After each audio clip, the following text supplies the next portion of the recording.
ನಮಗೆ ಜಗದೀಶ್ ಅವರು ಅವ್ರನ್ನ ಪರಿಚಯ ಮಾಡಿಬಿಟ್ಟಿದ್ದಾರೆ. ಇವರು ವಚನ ಕುಮಾರಸ್ವಾಮಿ ಅವ್ರ ಪರಿಚಯ ಆಗಿದ್ದೆ ನಮಗೊಂದು ಖುಷಿ. ಅಷ್ಟೊಂದು ನಾಲೆಜ್ ಇದೆ, ಅಷ್ಟೊಂದು ಆಳವಾಗಿ ಅಧ್ಯಯನ ಮಾಡಿದ್ದಾರೆ.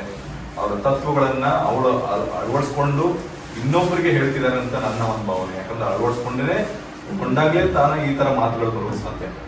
ಸೊ ಅವ್ರ ಬಗ್ಗೆ ಅವರಷ್ಟೇ ಅಲ್ಲ, ಅವರು ಭಾಷಣದಲ್ಲಿ ಅದು ಮಾತಾಡ್ಬಿಟ್ಟು ನೀವು ಕೇಳಿರ್ಬೋದು.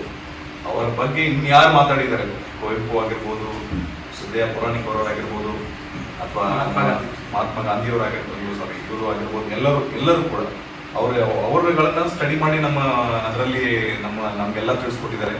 ಸೊ ನಾನು ಹೆಚ್ಚಿಗೆ ಮಾತಾಡಕ್ಕೆ ಹೋಗಲ್ಲ, ನಿಮ್ಗೆಲ್ಲರಿಗೂ ಗೊತ್ತಿದೆ ಅವರು is a world leader, cultural leader. ನಮ್ಮ ಕರ್ನಾಟಕ ಸರ್ಕಾರ ಕೂಡ ಈಗ ಮೊನ್ನೆ ನಾವು ಮತ್ತೆ ಅದನ್ನ ಇನಾಗ್ರೇಷನ್ ಮಾಡಿ ಕಲ್ಚರಲ್ ಲೀಡರ್ನ ಒಂದು ದಿನ ಕೂಡ ನಾವು ನಮ್ಮೆಲ್ಲರ ಜೊತೆ ಆಚರಣೆ ಮಾಡಿದ್ವಿ.